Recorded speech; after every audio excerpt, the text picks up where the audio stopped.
Hello, everybody. Today I am joined by Corinne Goodman, who is a Facebook and Instagram ad strategist. Actually, I am going to put my headphones on. I've just realised I forgot, so let's do that. I'm joined by Corinne Goodman, who is a Facebook and Instagram ad strategist. I am very excited about this conversation. So I think Facebook ads are one of those things we either have tried and hasn't worked the way we wanted and now we're scared. We haven't tried and we don't know where to start, or we've got them running perfectly, no problems. So we either fall into one of three camps. But I think it's good to kind of, wherever you're at in your journey with Facebook ads, I think there's a lot of myths going around, and I think Corinne will talk about this as well, and maybe start there, in that they don't work anymore, or there's too much saturation. But I'm just going to let Corinne in. Still, they're more expensive, but they're definitely still reaching the audience right now. So we'll maybe touch on that to start with, but we're going to talk about writing a scroll stopping ad. Hi, Corinne, how are you? Hi. Hello. I just somehow got myself onto the topic while talking to myself about that kind of myth that since we're talking about Facebook ads, before we go into the kind of writing of the ad and the anatomy and things, I suppose I just wanted to kind of cover at first that idea that they don't work anymore, or like, we need to think of something else, like the things, it's too saturated. Like what would you say to someone who says that Facebook ads don't work? So this is something that a lot of people feel, and I think a lot of people, especially since all the changes with iOS, whether they experienced that Yeah. or just heard about it, there's just this buzz going around that like, no, it doesn't work anymore, you need to just do something else. Yeah. But I guess the main thing I would say is that I have clients that are getting really good results on Facebook ads, and it is still, even though it's come across some challenges, it is still the one of the most effective ways to get your offers out there or to just reach your audience. Yeah. And things have changed, which is why it suddenly seemed like they weren't working anymore. But actually, it's just a case of changing things like strategies, or even things like tweaking systems at the back end of it. And the problem is it's just knowing what they are, because it all got a bit complicated, but they definitely still work. They definitely Good. still work. I see it Well, every day. Yeah, exactly. We'll clear that up before we start. Which brings us on, I didn't introduce you. So you are Facebook, Instagram strategist, coach. You have a course where you actually kind of guide people and coach people and tactics on how to write, run, manage their own ads. So you kind of cover the whole spectrum when it comes to ads, whether someone wants to work with you or DIY or do it with you. So I think you're such a good person to, because you see all those different kind of types of clients, those clients that just say, Corinne, do it all for me, take it off my plate, and the ones that want to learn. So you kind of know what might be going on in someone's head when they are thinking about starting ads. I think just before you joined, I was kind of saying people tend to fall into three camps. It's like the people that have got ads running machine, it's like working perfectly, and yes, there's optimization to do, but they're kind of like on the bandwagon. There's the people that have tried it and it hasn't worked the way they want, but they can see that it could. And then there's the people that are like, oh, I know, honestly, I'm thinking about it, but I just don't know where to start. So I think our conversation is probably going to cover those people that aren't quite sure where to start, and hopefully, or even people that feel like they've got their Facebook ad machine running might kind of take some tips and things from the kind of writing side. Do you find that that's it? Like people kind of tend to have either tried them and are scared, or how does it usually I think work? so. People will try an ad. Often they'll be like suggested, a coach will recommend it. Like you've got to run ads. So they're like, okay, they get excited and they run this ad, and then it doesn't get results, or they may be not even sure if it got results, because it's not always that easy to know for sure what your ads then resulted in. And they might run it for a week, and you've got to invest your money, so it is, you want to make sure you're getting a return, and it is scary when you're just starting out with something like ads. It's scary putting that money in and seeing that receipt come in from Facebook, and you think, I'm just going to switch it off. But yeah, safer. But the problem is it does take a bit of time, yeah, and some people will end up switching off just as it's going to get going. So there's a few reasons why it might not work. One is it might be the wrong strategy. Yeah. And really that is a big part of seeing things work the way you want to and making the most of the budget that you're putting in. Yeah. Or it can be kind of the how you set it up. But also sometimes you just got to let it run for a little bit as well, which is scary when you can see the money going out. Yeah, put the faith in the meta gods. All right. So I will just say, if anyone has any questions while we're talking, please put them in the comments, or you can DM Corinne after this. So let's talk about, because we're going to talk about the kind of writing side of ads today. And a little bit about the anatomy and I suppose the terminology, because I think that again it can be like the first stumbling block for people. They're kind of like, so you've got three kind of sections to your ad, right? You've got the body copy, is that what they call it, body copy? Yeah. Or is that what I call it? Headline, and then your call to action or your link. But because they're kind of not in the order you would normally expect, right? Normally you'd say headline and then copy, and then so it's a different order. So just explain how people see an ad, like what parts they see first. Yeah, so the main parts, as you said, you've got your headline, you've got your body copy, and then your link description. Right. Not all of those show up in all platforms. Okay. And you've also got your creative, which I know we're talking about copy, but I'll mention it because it's also good to have some of your copy on there. But the order that people tend to look at an ad, the first thing they will look at is the creative, so the image, the video. Then they'll look at the headline. Then they'll look at who's posting it. So like who, your profile name and image or your Instagram handle. Then they'll look at the body copy. Right. So it's good to bear that in mind when you're creating things so that you can hook them in at the right place and then kind of take them on the rest of the journey in the right order. Yeah. So the headline really is where the magic needs to happen, right? That's where you kind of need to capture attention most of all. Yeah, and what in your needs to attract then the start of your body copy, because you've probably noticed you will see an ad and then there's an option to click see more to view the rest of it. So that first section of your body copy is like the next step after your headline. So it needs to continue to hook them, and then they can click on see more, and that's when you get into like the nitty gritty. Okay, all right. And just like from a tactical point of view, do you feel like there's a certain character or word length that, I know you're going to say test.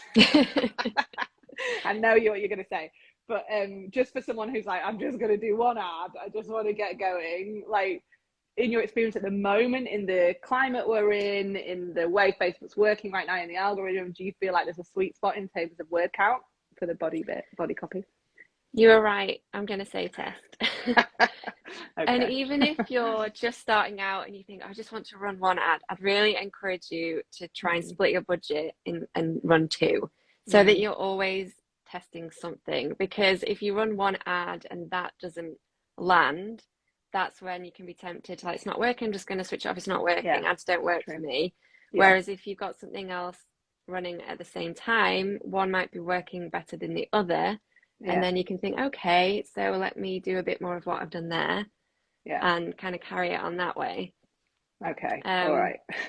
So test. So it also kind of depends. I think things like e-com, you can have short copy, but for like coaching course creators, I think sometimes it does need that slightly longer, maybe 100 to 200 words, where you can help to resonate a bit more, I think.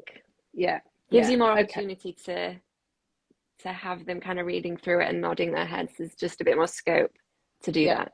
Because I think people have got freebie fatigue, and a lot of the coaches and things are using that freebie lead magnet idea, which is fine, it still works, but but people are a little bit more wary of clicking and putting their email address into things nowadays. I think so. You do need to delve a little bit and get that connection with them a little bit more, rather than like, give me your email address and I'll give you this. It's like sometimes that's not quite, Definitely. unless they really want it. It's not always the best way to go. Yeah. All right. So let's talk about headline, because you've said you read the headline first and then you kind of go up to the first line of the body copy, which is almost like a secondary hook. Mm-hmm. But with the headline, so if I was writing a hook for, say, a web page or a sales page, I would make that hook almost like maybe problem focused or desire focused, or something that kind of captures their attention that way. And I think that's the way that we would normally write that first section of body copy. But your headline, in my understanding, and tell me what you think, needs to be a bit more like direct and this is what it is, rather than more of a kind of problem statement or desire. What would you say to that? Do you think that's good? I would say, and you're going to hear me say this a lot, I would say test different things. But yeah, that, especially to cut through the news feed with so many ads, like you say, people are getting a little bit fatigued and they're seeing a lot of the same thing. So if you can make it a bit more specific, so yeah, you might still use a pain point, but be really specific with the pain point. Right. So for example, things like you might be trying to say, like, go from stressed to joy or something, which once upon a time would have attracted people, but it's just gotten a bit too broad now and doesn't mean anything to anybody anymore. Everyone sees that kind of thing now. So it's getting more specific. So thinking about your ideal audience, and say, you know, with that example, what is it that's stressful for them? Can you get really specific about it and capture them that way? So that they stop and like, oh, yeah. So specific is good. Asking a question is good. Right. Short and snappy. So like in 5 the headline. words in the headline. What's the just remind everyone what the word count is ideally? It depends on, there isn't like one set, because it will view differently on different platforms. Right. Okay. So the shorter the better. So like a 5 word is good, but sometimes I'll go a little over to get the point across. Okay. But asking a question that's relevant, or something like an imagine headline. Imagine this. Just attracting them. And then you've got the chance in the first section of the body copy to take them a bit further. Yeah. I always love the question headlines. I mean, I use that when I'm writing kind of sales pages and stuff. And imagine, what if, getting people to visualize themselves in a future state where the problem has been solved, get them there first, and then with the body copy kind of take them back a step and say, but this is where you're at now and this is how you might be feeling, and then bring them back to that point of elation and happiness when their problem has been solved. So it's a kind of mini version of that hero story, or that kind of journey we take people through on web pages and sales pages and emails. It's the same principle, right? It's just maybe a shorter form. Okay. And once you've got your hook, it's then how can you squeeze that somehow into a headline, and then you can dive a bit more into it in the body copy.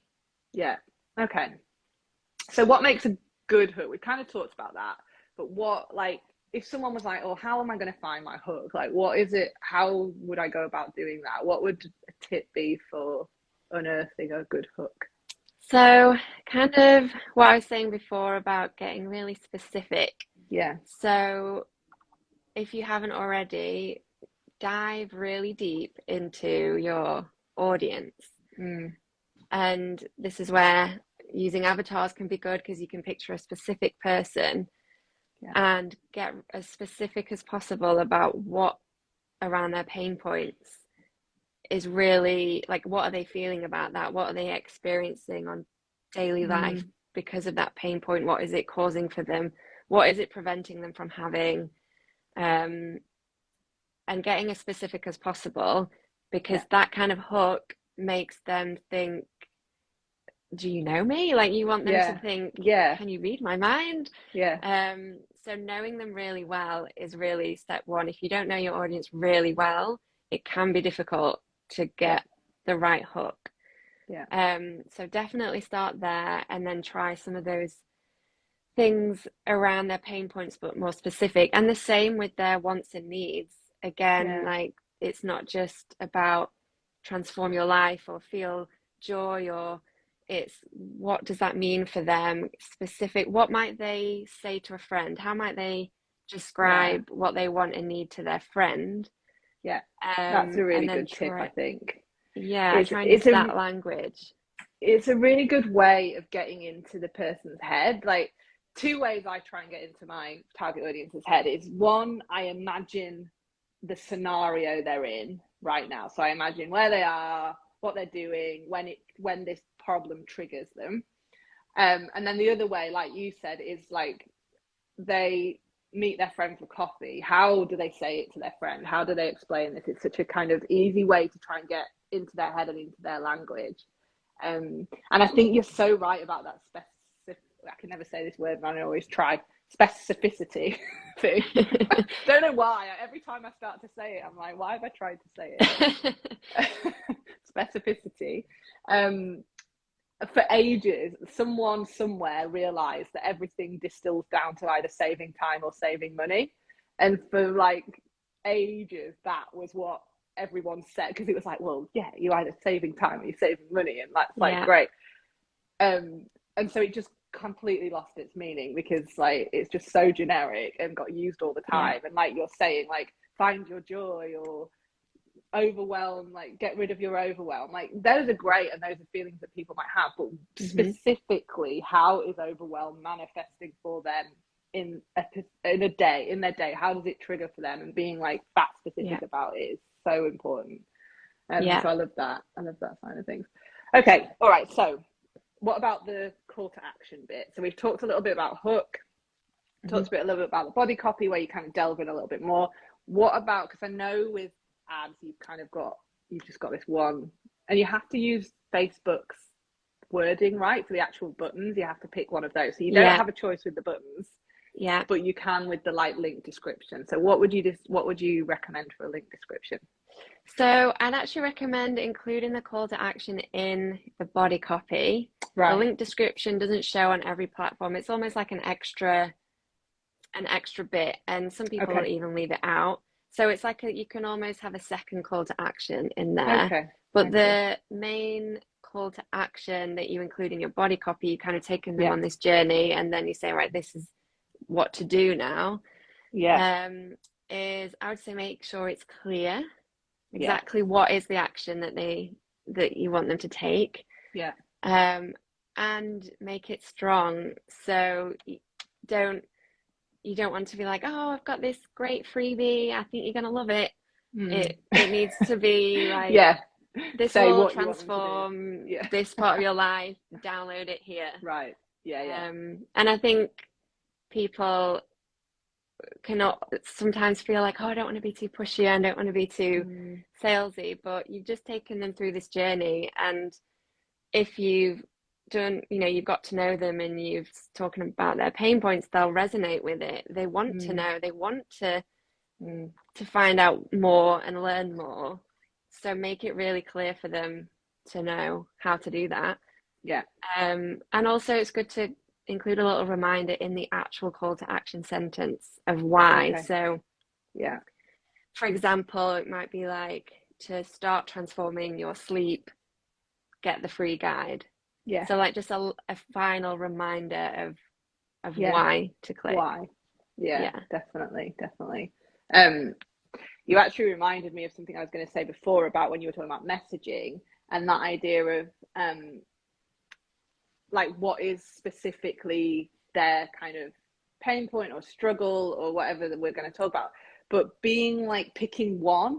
I think with Facebook ads, the beauty you have is that, say you've identified 3 or 4 like problems that you can solve for someone, you can split those over 4 ads and test which problem is the one that's really resonating. And that's the beauty of it. So I think the other thing I would say, and you, I don't know if you agree, is just that rule of one idea. So just making sure you just pick one message per ad, just pick one struggle or one desire, or just try and be really, really specific. Because the beauty of it is that you can just create as many ads as you want under that same set, and just test out that, if rather than trying to shoehorn them all into one message, because that's not, you don't have that beauty on a web page, for example, or a sales page. Like, you've just got that one page, and so you have to put everything there and hope something sticks. Whereas with Facebook, like, use it to your advantage. You've got this amazing way of testing to see what sticks the most. So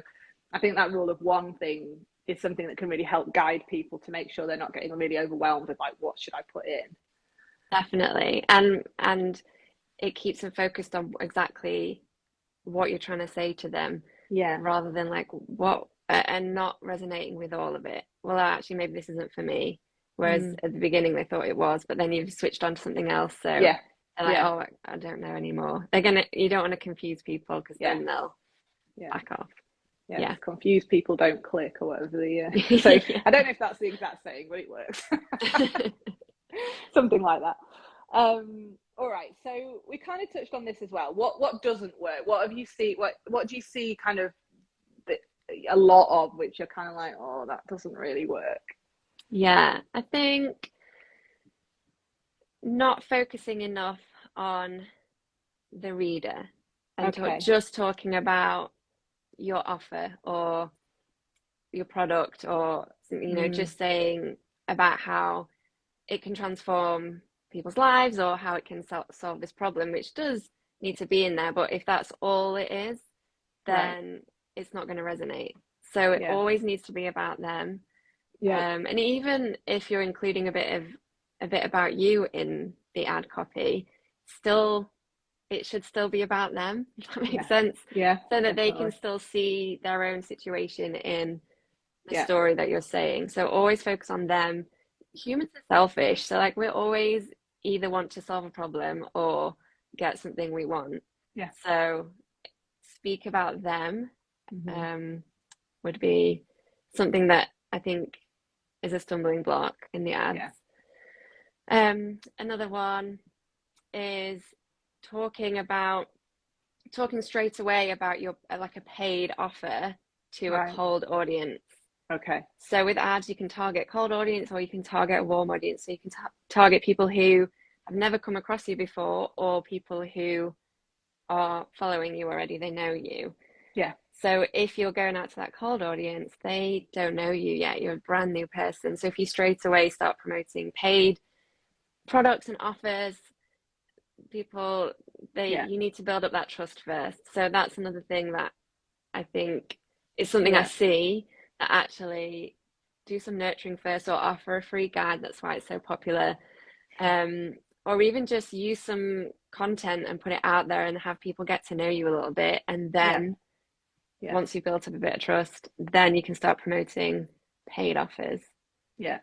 And it's a more cost-effective way of doing it as well, right? Trying to convert someone even to a freebie that is a cold audience is gonna, your costs are going to be more per click than just nurturing them first and then retargeting them, and then you're going to kind of get more people clicking because they're people that are actually interested. So from a kind of money point of view as well, it makes sense strategically.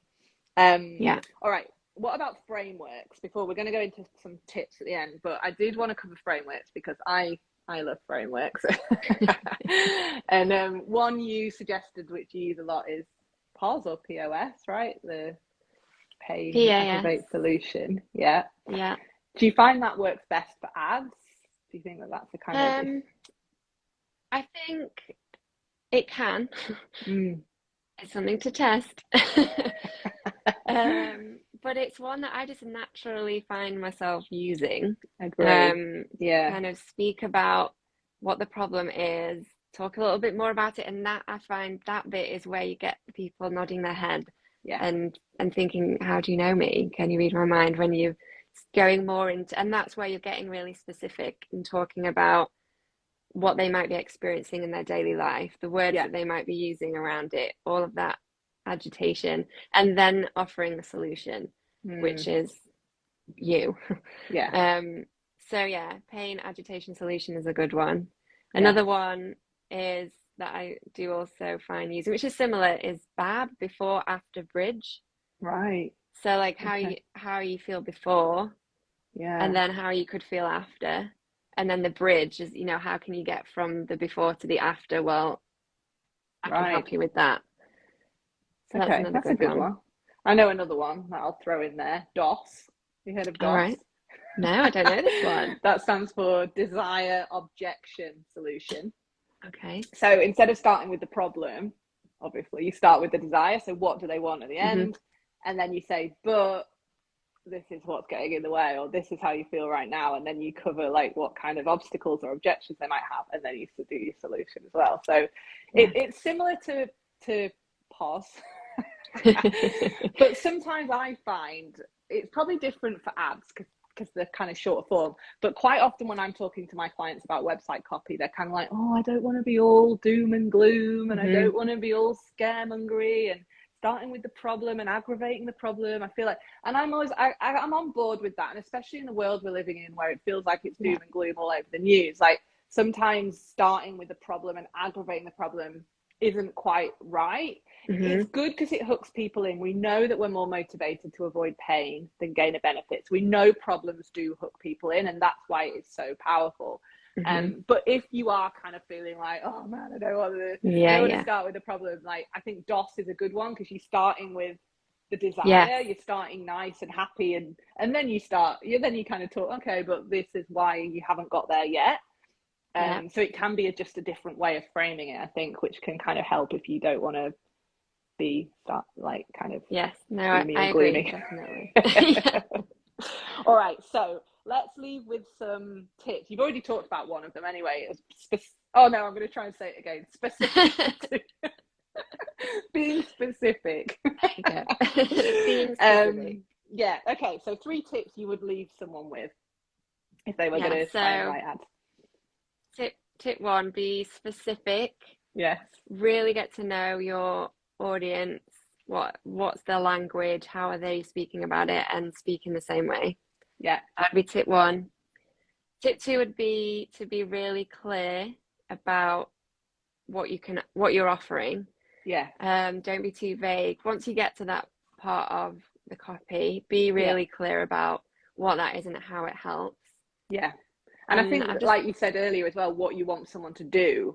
Like, there's no room in a Facebook ad to be like kind of vague, like you said. You do have to say, and you need to click here. Or and you need to now do this. Like, if nothing else in a Facebook ad, you do really need to be like, this is what I want you to do now. This is what you should do now. Don't assume people will know how to take the next step or go ahead and do that. They need that little push at the end. Yes, definitely. I'm going to add in another as well, actually, because I just thought of something, which is to try and address any common doubts in there as well. Okay. So like doubts or barriers that that people often think this about what I do, or they'll assume that. Yeah. Then maybe try and work that in as well. Yeah. Like using like an even if. Yeah. This might be a good way to do that. Yeah. Yeah. And then final tip is just to be yourself. Don't feel like you have to write ads in the way that you've seen other ads show up in your newsfeed. You don't need to sound like anybody else. Actually, I think if you can be more of yourself, be more authentic to you, what you think, what your opinions are, what you believe in, how you believe you can help these people, is going to do a much better job of attracting the people who are right for you. Yeah. As well. And keep your costs down because you're not bringing in people that aren't then the wrong person for you.